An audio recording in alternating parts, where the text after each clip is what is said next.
Okay, so welcome members to the 37th meeting of the Committee for Finance in the 22 to 27 mandate. Can I first of all welcome our new but returning member of the Finance Committee, who's Gemma Dolan, MLA, who served on the Finance Committee alongside a couple of us previously and is very much welcome back to the committee.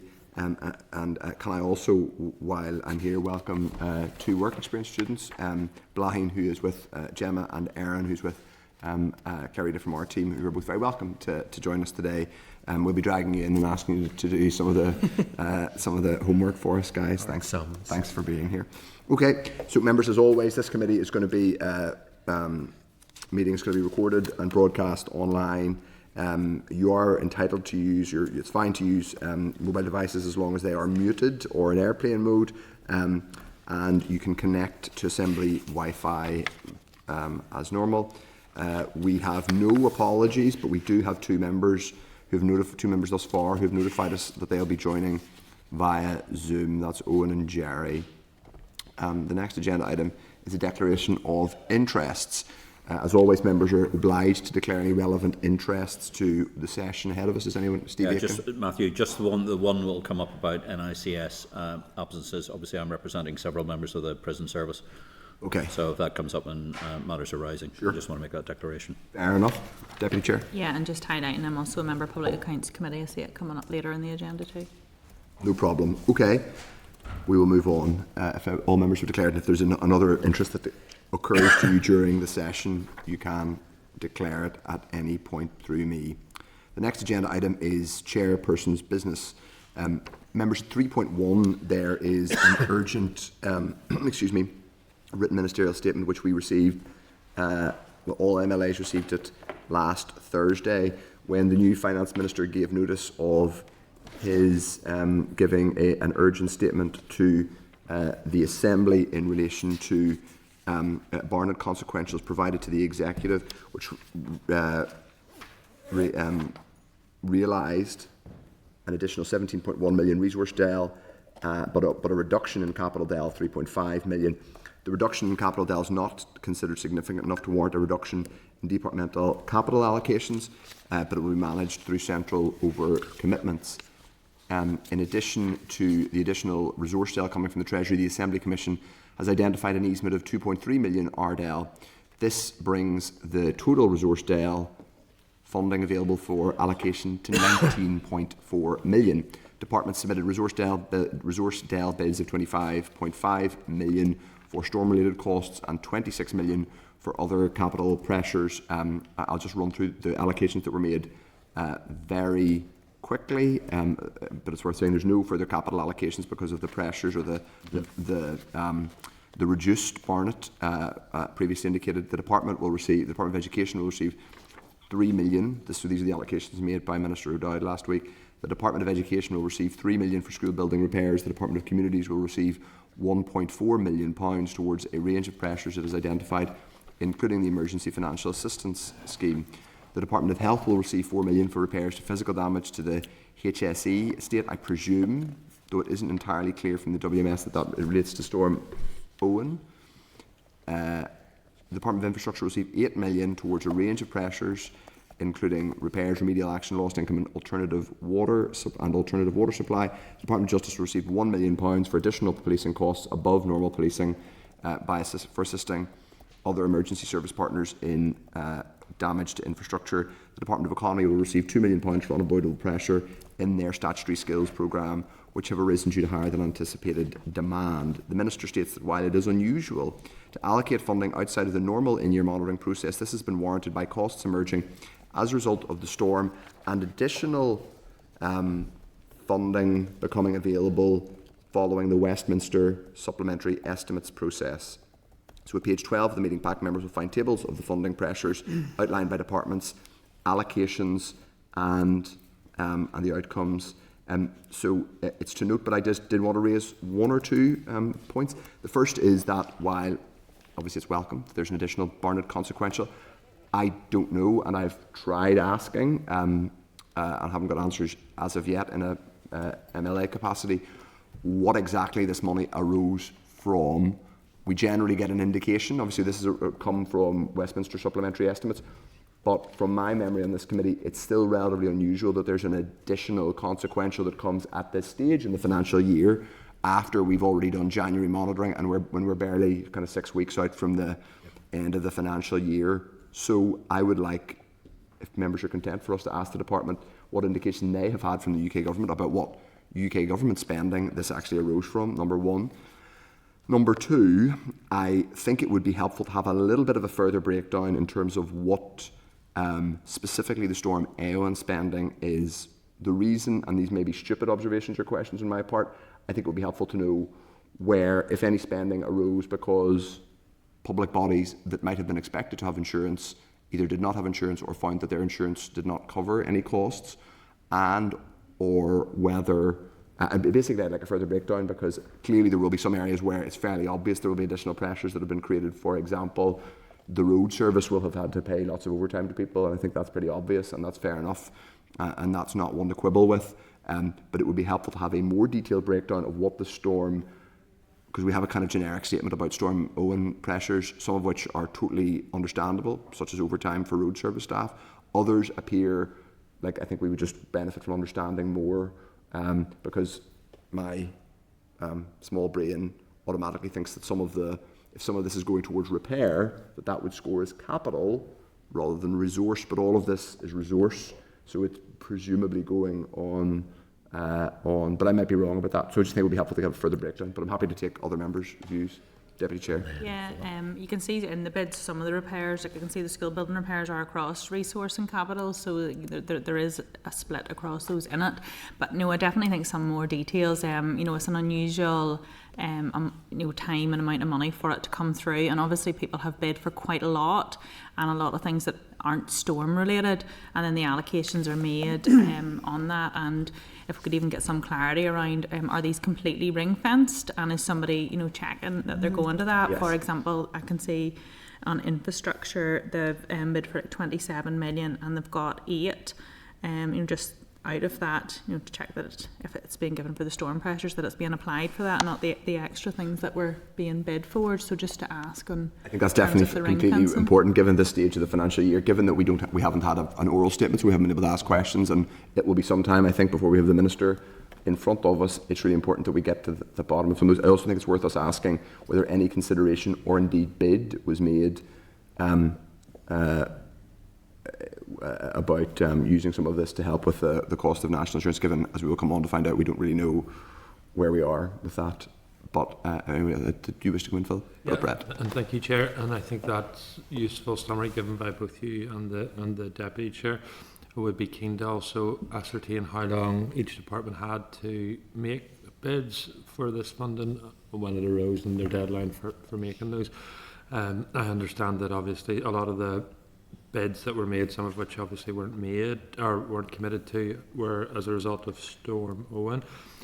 I do struggle with some of them, how TransLink can say that they lost income of £2 million as a result of storm for one day. I don't think that TransLink make an income of £2 million a day, but I could be wrong. And then how the allocations were made on that, has that cut across into the storm? So both you and the Vice Chair have made the points, but I think they're worth following up. Mm-hmm. Members are content, we will ask for those bits of information and they'll come back to us for a future committee hearing. I think it is important that we keep across that, given it's a significant amount of money. And I also think the question of any potential read across as to whether the money could have been used on that for, albeit the national insurance costs or in the next financial year, will be helpful to get a view on that. Okay, the next agenda item is 3.2, which is about an introductory meeting with the new Finance Minister, Minister O'Dowd. The new Finance Minister wrote to the Chair and the Deputy Chair, myself and Diane, suggesting an introductory meeting.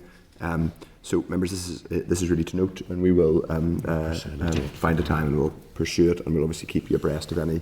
And we welcomed the Minister to his post, I think, last week formally, and obviously look forward to working with him constructively. Now, members, we're going to go briefly into the tabled pack. I just say before we discuss this, that we are discussing this in closed session. I think members may have some queries about why we're discussing it in closed session, but I have been advised, and just to avoid any concern that this is that we will not be discussing it in open session, we will summarise what we talk about in back in open session. We're going to talk about witnesses to the banking and financial services inquiry. We're not talking about ultra price sensitive information at all, but as a matter of course, we tend to discuss witness invitees in closed session. So we will have a very quick discussion in closed session, and then we will re-summarise, and people can make any points they wish to make in. I'll get your agreement, everyone's agreement in a second to go into closed session. But just to reiterate to people, you'll be able to make any points that you want to make. I'm not going to curtail anybody making any points in open session that you can make in closed session. So don't feel that you're under any constraint from saying anything when we're back in open session. It's merely a courtesy to discuss witness arrangements. But if people feel they need to put other things on the record in open session, have at it. So if people are content, we will go in briefly to closed session. Stephen? Senate Chamber. Sound.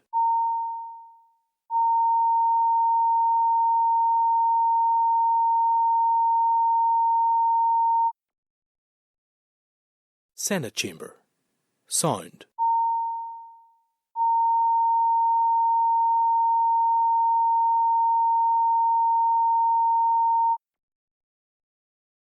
Senate Chamber. Sound.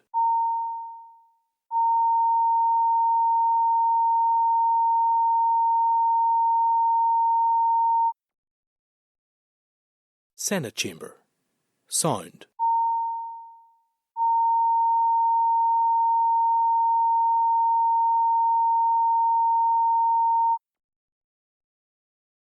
Sound.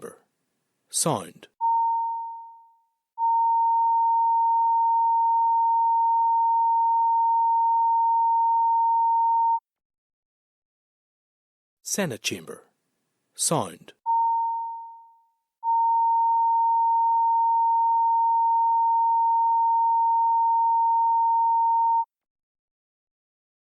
Senate Chamber. Sound.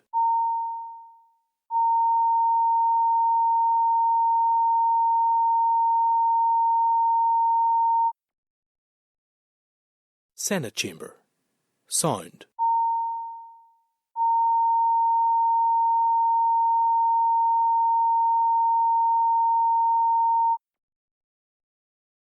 Senate Chamber. Sound.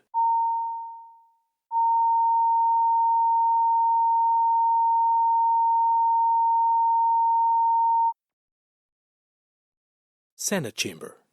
Sound. Senate Chamber. Sound. Senate Chamber. Sound. Senate Chamber. Sound. Senate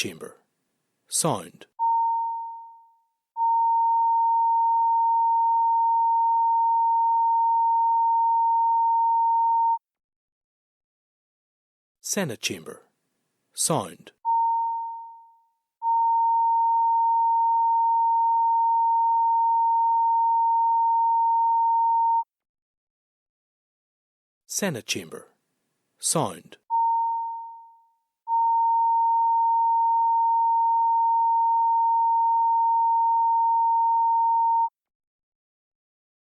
Senate Chamber. Sound.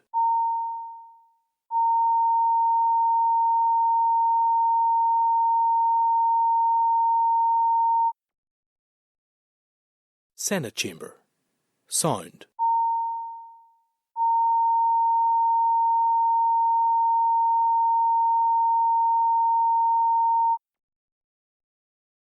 Senate Chamber.